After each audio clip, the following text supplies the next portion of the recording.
வணக்கம். நமது இன்றைய அரசாங்கத்தின் செயல்பாடு முறை. ஒரு கிராமத்தில் ஒரு பாட்டி தன் பேரனோடு வசித்து வந்தார். ஒரு நாள் அந்த பாட்டி காலில் புண் ஏற்பட்டது. நீண்ட நாளாகியும் காலில் இருந்த புண் ஆறவில்லை. பேரனின் நண்பன் ஒருவன், பாட்டியின் காலில் ஏற்பட்டிருக்கும் புண் குணமடைய தினமும் கடல் நீரை எடுத்து வந்து காலில் ஊற்றினால் போதும் என்றான். அதை கேட்ட பேரனுக்கு மிகவும் மகிழ்ச்சி. வீட்டிற்கு வந்தவனுக்கு திடீரென்று ஒரு சந்தேகம் உண்டாகியது. கடல் நீரோ பொது சொத்து. தனி மனிதன் சுயநலத்திற்காக பொது சொத்தான கடல் நீரை பயன்படுத்தலாமா என்ற குழப்பம் உண்டாகியது. எதற்கும் விஏஓவிடம் அனுமதி பெற கடிதம் எழுதினான். கடிதத்தை படித்த விஏஓ அதிர்ச்சி அடைந்தார்.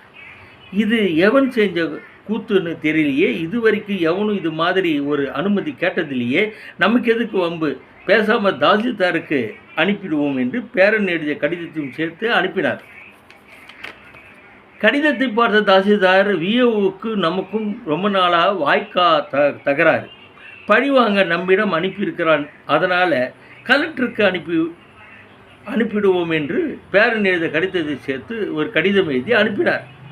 கலெக்டர் கடிதத்தை படித்தார்.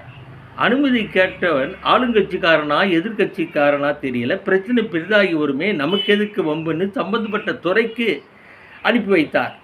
அமைச்சர் கடிதத்தை படித்தார். எந்த கிறுக்கன் இப்படி பிரச்சனையை கிளப்புறான், இதனால் நம்ம அமைச்சர் பதவியை காலியிடுமோ, ஆற்று தண்ணி, குளத்து தண்ணி, கிணத்து தண்ணி இதுதான் மாநில அரசின் கட்டுப்பாட்டில் வரும். நீங்கள் கேட்பதோ கடல் தண்ணி, கடலோர பாதுகாப்பு மத்திய அரசு கட்டுப்பாட்டில் வரும். அதனால் உங்கள் கடிதத்தை மத்திய அரசுக்கு அனுப்புகிறேன்னு கலெக்டருக்கு அமைச்சர் பதில் அனுப்பினார்.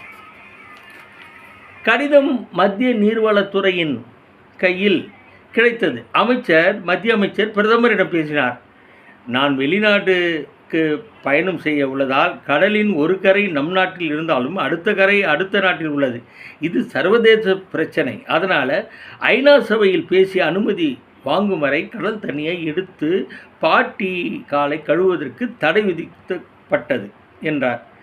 மத்திய அரசின் உத்தரவை மாநில அமைச்சருக்கு அனுப்பி வைத்தார். அங்கிருந்து மாவட்ட கலெக்டருக்கு வந்தது. அங்கிருந்து தாசில்தாருக்கு வந்து அவரிடமிருந்து விஓவுக்கு வந்தது. விஓ அந்த தடை உத்தரவை பேரனுக்கு அனுப்பினார். பேரன் கைக்கு தடை உத்தரவு கடிதம் கிடைத்தபோது பாட்டி செத்து 40 நாளாகியது.